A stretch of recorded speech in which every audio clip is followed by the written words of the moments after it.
ప్రపంచంలోనే గొప్ప రాజ్యాంగంగా భావిస్తాము. మాకు సార్వభౌమత్వ, సామ్యవాద, లౌకిక, ప్రజాస్వామ్య గణతంత్ర రాజ్యంగా నిర్మించుకోవడానికి సాంఘిక, ఆర్థిక, రాజకీయ న్యాయాన్ని, ఆలోచన, భావ ప్రకటనను, అంతస్తులోను, అవకాశంలోను సమానత్వాన్ని కల్పించడానికి కుల, మత, ప్రాంత, వర్ణ, లింగ, ధనిక, పేద లాంటి ఏ రకమైన భేదాలు లేకుండా అందరికీ సమాన హక్కులు, బాధ్యతలు రాజ్యాంగం కల్పించింది.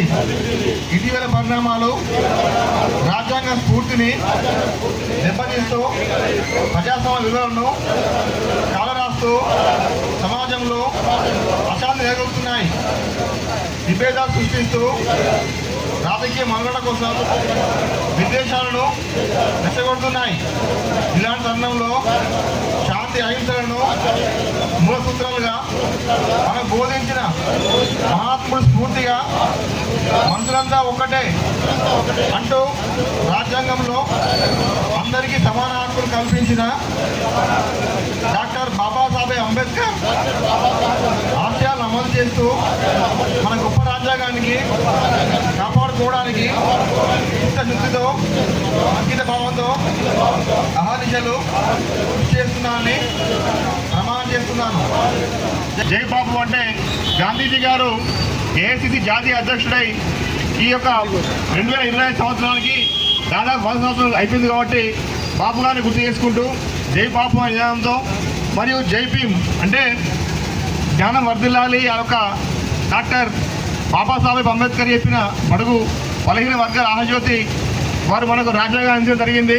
వారి యొక్క ఖ్యాతిని గుర్తించుకుంటూ ఈ మధ్యనే మనం చూసాం పార్లమెంట్లో వారి గురించి ఆయుధ వ్యాఖ్యలు చేసినటువంటి కొంతమంది నాయకులను వారి యొక్క మాటలను ఖండిస్తూ ఏఐసిసి పిలుపు మేరకు ఈరోజు భారత పౌరాణికానికి వారు మాట్లాడిన మాటలు ఎంత అవమానకరంగా ఉన్నాయని తెలియడానికి మీ యొక్క బాధ్యత చేయడం జరుగుతుంది. ఖచ్చితంగా గొప్ప వ్యక్తుల్లో ప్రపంచంలో గొప్ప వ్యక్తుల్లో మొదటి వ్యక్తి డాక్టర్ బాబాసాహెబ్ అంబేద్కర్ గారు. తాను రాసిన రాజ్యాంగాన్ని గురించి కూడా ఈ మధ్యనే పార్లమెంట్లో మాట్లాడిన మాటలు వారికి కనుక 400 సీట్లు వస్తే కనుక రాజ్యాంగాన్ని మారుస్తానే ఆలోచనతో ఉన్నటువంటి నాయకులకు మన రాజ్యాంగం యొక్క పవిత్రత గురించి చెప్పడానికి మీ యొక్క కార్యక్రమం తీసుకోవడం జరిగింది. యాత్రలో భాగంగా ఇప్పుడు ఎందుకు ప్రజలకు మేధావులు తెలంగాణ ప్రజలు తెలంగాణ మేధావులు తెలంగాణ విద్యార్థులు ఆలోచన చేయాల్సిందిగా కోరుకుంటూ ఏమని అంటే భారతదేశానికి స్వతంత్రం తెచ్చిన జాతిపితను ఒక పార్టీ వాళ్ళు కించపరుస్తూ మాట్లాడుతున్నారు. మరొక భారత రాజ్యాంగ నిర్మాత అంబేద్కర్ బాబు సాహెబ్ గారిని ఇంకొక పార్టీ కించపరుస్తూ పార్లమెంట్లో మాట్లాడుతున్నారు. ఇలాంటి ఈ రెండు పార్టీలు భవిష్యత్తులో తెలంగాణ ప్రజలు భారతదేశ ప్రజలు మేధావులు కనుమరుగు చేయాలని ప్రజలను కనువిప్పు చేయడానికి మేము ఈ పాదయాత్ర భాగంలో చేస్తున్నాం కనుక అందరూ తెలంగాణ ప్రజలు తెలంగాణ మేధావులు కనువిప్పు చేసి రాబోయే రోజుల్లో టీఆర్ఎస్ బీఆర్ఎస్ బీజేపీ అనే పార్టీలను ఎందుకంటే మనకు స్వాతంత్రం తెచ్చిన జాతిపితను గాంధీని భారత రాజ్యాంగ నిర్మాత అంబేద్కర్ గారిని కించపరుస్తూ మరియు తెలంగాణలో కాంగ్రెస్ పార్టీ ఉన్నది. కాంగ్రెస్ పార్టీని ప్రతి విషయంలో ప్రజలను తప్పుదో పట్టించే విధంగా పథకాలు అమలు చేస్తూ ఉన్నది కాంగ్రెస్ పార్టీ. ఈ పార్టీ సంవత్సరంన్నర కూడా కాలే, ఇంకా భవిష్యత్తు 4 ఏళ్ళు ఉన్నది.